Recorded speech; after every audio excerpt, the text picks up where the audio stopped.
Thank you, as always, to those of you who are supporting the channel on Patreon, including the big patrons of the month, the Nerd Therapist, and Jack the Loudred.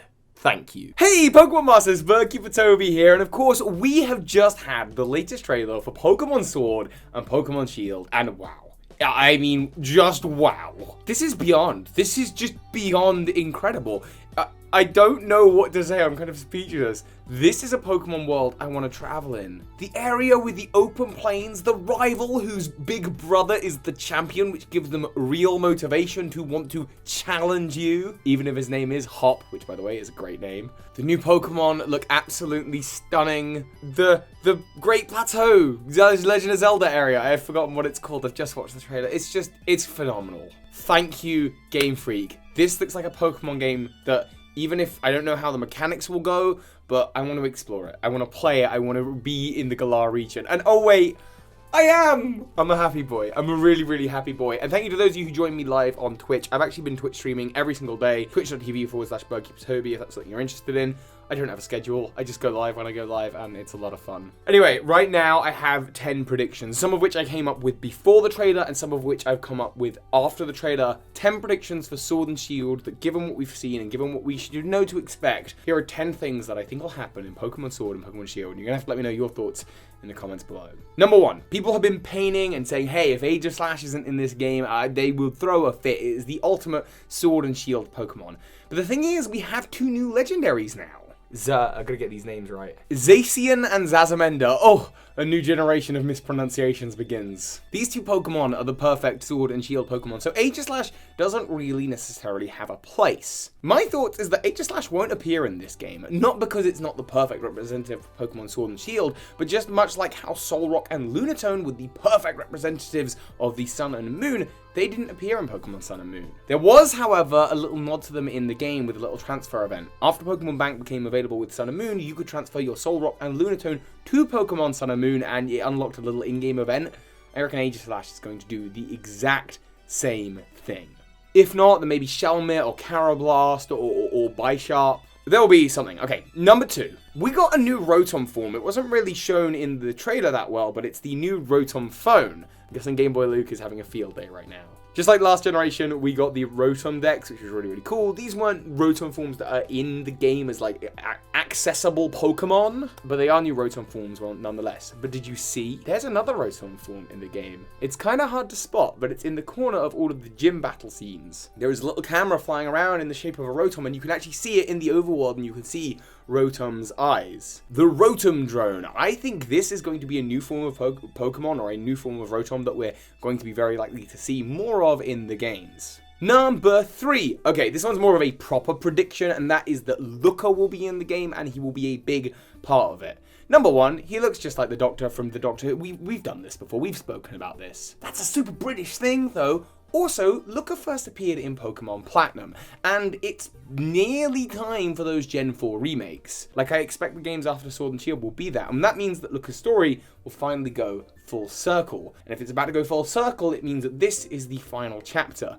Looker has always been a mysterious character. He's always had big parts in the plot and in the side plots of the games. So my prediction is that Looker will appear towards the post-game of the game, and he is going to be a big deal, and we are going to learn a lot more about his character, possibly from his home country of Galar. Again, totally referencing Doctor Who here. Although, speaking of that story, number 4, this will be a story that will be small in scale. By which I mean it's not going to be a small game, just that the game will be, well, it's not going to focus on the end of the world, wormholes opening up and new creatures coming and emerging. We're not going to see Ultra Wormholes. We won't see those till the Diamond and Pearl remakes when they appear on the top of Spear Pillar. Other prediction. We're not going to see Ultra Wormholes or the Pokemon of Life and Death. We're seeing the Pokemon of a Sword and a Shield, attacking and defending on behalf of their region, their home region of Galar.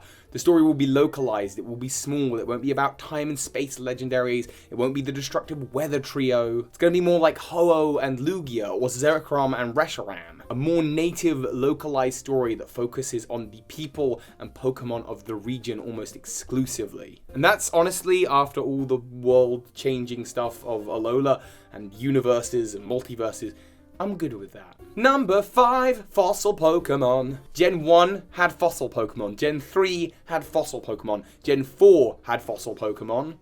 So there's no pattern there. Gen 6 had fossil Pokemon, Gen 7 didn't. So, is it time again? I think so, especially given that the UK has a very rich history of digging up fossils, apparently being famously the first place that a dinosaur fossil was discovered of the Iguanodon. I actually did a whole Fakemon video that included that Pokemon, but yeah, I think we're going to get some new fossil Pokemon this generation. I just feel like it's a given. Number 6, were you listening to the music in the background of the trailer? Not the awesome new track that was like, it's time for a new adventure.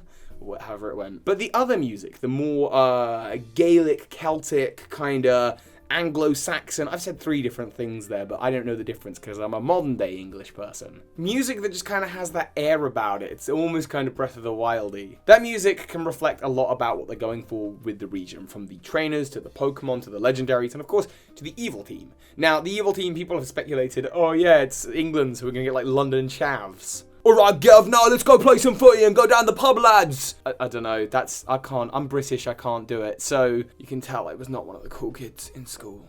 What am I talking about? I'm making a Pokemon YouTube channel, of course I was. The evil team are totally going to be based off of Vikings, or something of that nature. I know Mr. Buddy did a video, a Scandinavian region, had a similar kind of premise, but yeah, absolutely, Vikings are the way they're going to go. I'm almost certain of it. Number 7, now that we have Pokemon Home coming out, and compatibility with Pokemon Go, and Pokemon Let's Go, and in Pokemon Bank, we already are able to transfer some Totem Pokemon, not all of them for some reason.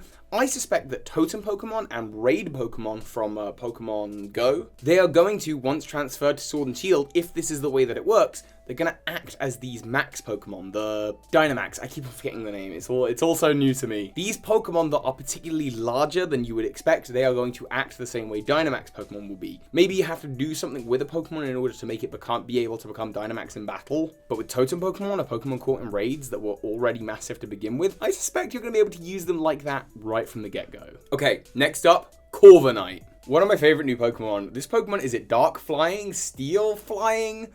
Steel Dark? I think it's Dark Flying.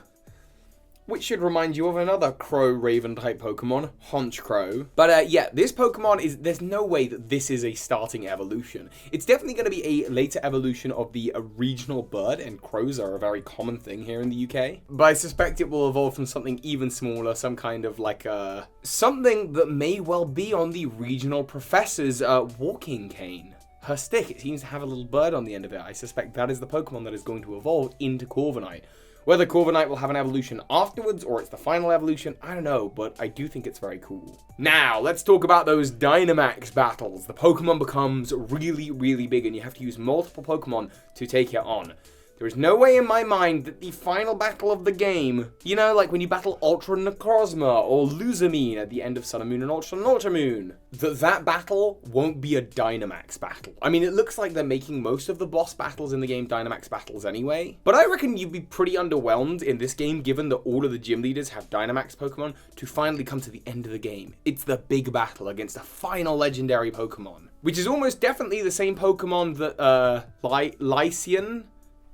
Zacian and Zazamander are squaring up against at the end of the trailer, whatever that legendary Pokemon may be. I suspect we will see that Pokemon and it will absolutely be in its Dynamax form and you will like double or triple or quadruple battle it. Kind of like the incredible battle with Shadow Lugia at the end of Pokemon XD Gale of Darkness. And finally, I gotta talk about that Great Plateau area. Let me check what it's called. Oh, it's just called the Wild Area. The Breath of the Wild area. Got ya. That area looks like it changes dependent on the weather. Maybe the weather is dependent on seasons or something going on in the region. I don't know. But you know what? It's such a dramatic change that I suspect that different areas will be accessible depending on when you visit. Just like the seasonal feature in Pokemon Black and White. I mean, for example, it looks like when it gets all deserty, like where does the water go? Are you able to cross bodies of water that maybe you couldn't before? Or when it freezes over, and this would be the place that you would change Deerling's form or Sawsbuck's form. Maybe if you bring in Kyogre or Groudon from the outside, it just changes the environment. Brett, the lovely editor who is editing this video so quickly so that he can have it out same day, actually suggested that Eevee's evolution rock, the Icy Rock, could be the